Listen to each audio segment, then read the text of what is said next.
Covid, guerre en Ukraine, les crises se suivent et ne se ressemblent pas, mais les conséquences sur l'économie se font sentir. La Belgique est particulièrement sensible à la conjoncture, mais qu'en est-il plus spécifiquement de la région bruxelloise? C'est la question que pose l'IPSA, l'Institut bruxellois de statistique et d'analyse. Pour en parler avec nous, nous recevons le directeur de Perspective, dont dépend l'IPSA, Antoine de Bormann. Bonjour. Bonjour. Bonjour, alors on s'aperçoit dans cette étude qu'à Bruxelles, en fait, grosso modo, le prix de l'énergie, ça représente à peu près 3% dans les charges des entreprises, à peu près, aujourd'hui. Donc c'est moins que la moyenne nationale qui se situe autour des 5%. Mais alors, est-ce que ça veut dire que Bruxelles, pour autant, est mieux armée pour faire face à cette augmentation des prix de l'énergie ? Alors, effectivement, la part du coût de l'énergie est moins importante à Bruxelles que dans les autres régions. Par contre, vous savez que, évidemment, ces prix ont fortement augmenté, pas seulement avec la crise ukrainienne dont on parlait, mais déjà auparavant. On a connu une augmentation assez forte ces dernières années. Ce qu'on voit, c'est que cette augmentation des prix de l'énergie impacte davantage l'économie bruxelloise qu'elle n'impacte les autres régions. Donc oui, effectivement, la part de l'énergie dans le total des coûts des entreprises est plus faible, mais néanmoins, cette augmentation est plus forte à Bruxelles. Et donc, c'est évidemment important pour nous de l'analyser, de le documenter pour analyser quels sont ces impacts. Alors, grosso modo, en un an, c'est à peu près plus 45%, grosso modo, d'augmentation. C'est vrai que c'est énorme. Et c'est surtout l'électricité, en fait, qui pèse dans cette balance. Oui, alors je précise que cette augmentation, elle fait l'analyse jusqu'à la fin de l'année 2021. On verra aussi avec l'augmentation très forte que l'on a connue au début de cette année 2022, quels sont les impacts. Mais effectivement, on est à 44% sur ces 2 années-là. Et donc avec une électricité qui pèse plus que le pétrole, en fait, dans l'économie bruxelloise. Joue un rôle plus important à Bruxelles que dans les autres régions. C'est aussi la structure, évidemment, économique bruxelloise qui détermine cela. Mais donc, l'électricité est en premier, le gaz un peu en dessous, le pétrole est beaucoup moins important en l'occurrence.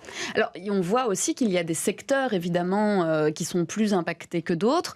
À Bruxelles, bizarrement, c'est les transports qui sont fortement impactés, mais toujours au niveau de l'électricité et non pas au niveau du pétrole. Oui, en effet, parce que le transport ferroviaire, en fait, prend une part très importante et la majorité des locomotives circulent à l'électricité. Et donc, effectivement, l'électricité joue, du coup, une part importante, mais le transport, de manière générale, est effectivement, du coup, fortement impacté.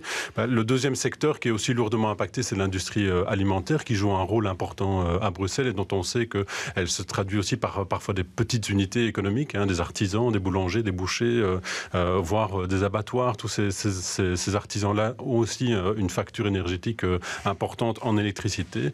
Le troisième secteur aussi qui est fortement impacté, c'est tout ce qui concerne l'hébergement, parce qu'on sait qu'à la fois pour les factures d'électricité et de gaz, ils sont aussi lourdement impactés. Alors l'hébergement, c'est à la fois l'hébergement privé, les hôtels notamment, mais aussi tout ce qui est hébergement, collectif. Et donc tout ce qui est maisons de repos, hôpitaux, maisons d'accueil aussi pour les personnes handicapées, par exemple, tout ce secteur-là est lourdement impacté.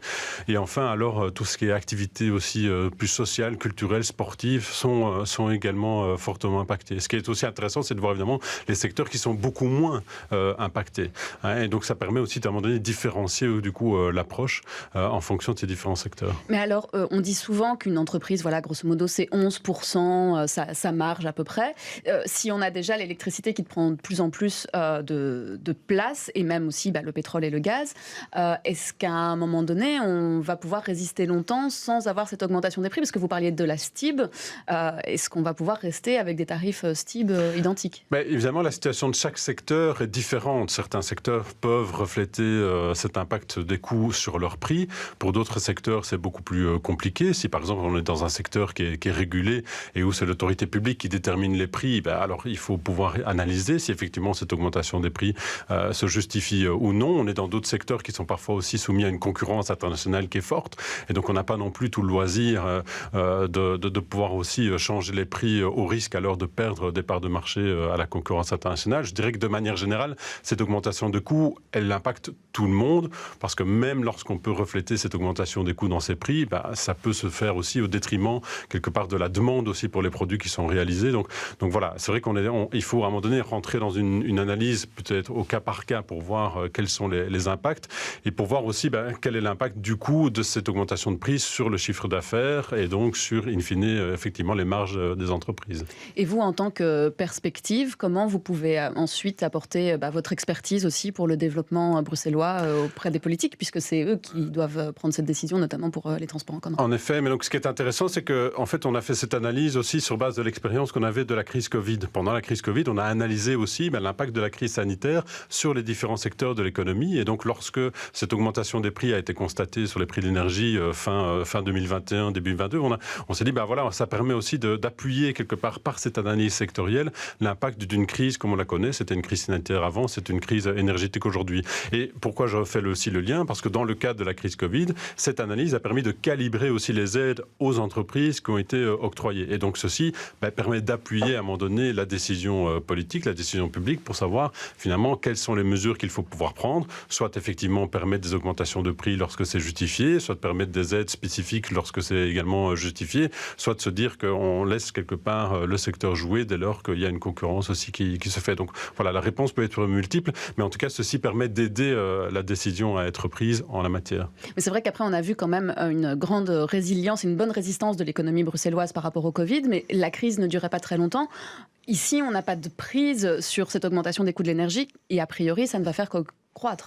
Alors, par rapport à la résilience de l'économie, on a surtout constaté une résilience sur le côté de l'emploi. C'est vrai que du côté des activités économiques, la situation est quand même beaucoup plus contrastée.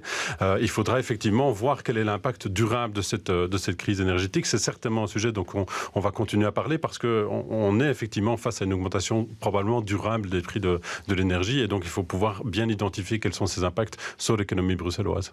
Voilà, on se rend compte que les enjeux sont importants. Merci Antoine de Bormann d'avoir été notre invité ce midi.